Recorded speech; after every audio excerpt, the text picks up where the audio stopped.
فرشتوں جی میں زمین میں ایک خلیفہ بنانے لگا ہوں جس کا نام ہے حضرت آدم علیہ السلام، تاکہ یہ زمین جو بن گئی ہے، تاکہ یہ نظام جو ہے میرا خدائیت والا وہ برقرار رہے ان خلیفوں کی وجہ سے۔ آگے سے فرشتوں نے کہا قالوا اتجعل فیہا من یفسد فیہا ویسفک الدماء، اللہ جی تو اپنا نظام خدائیت برقرار رکھنے کے لیے خلیفہ بنا رہا ہے یہ انسان کی شکل کے اندر، لیکن انسان کے اندر جتنے مادی اجزاء موجود ہیں اس سے سمجھ آتی ہے نظام خدا برقرار نہیں رہے گا، یہ نظام خدا کو تباہ کر دیں گے، زمین میں فساد بچائیں گے۔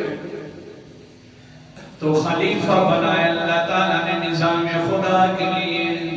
وہ سب سے پہلے خلیفے کا نام ہے حضرت آدم علیہ السلام۔ دوسری جگہ اللہ اکبر کبیرہ 23واں پارہ،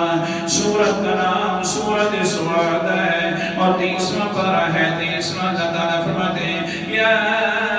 داؤد انا جعلناک خلیفۃ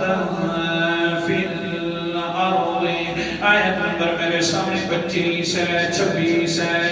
اور سورت کا نام سورت سعد ہے 23واں پارہ ہے۔ اے داؤد جی یہ بھی ایک پیغمبر ہے، اے داؤد جی تو آپ کو ہم نے خلیفہ بنا دیا زمین کے اندر،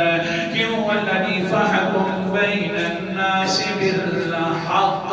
تاکہ میرا نظام خدا جو دنیا کے اندر چل رہا ہے اس کے اندر آپ حق کے ساتھ فیصلہ فرمائیں۔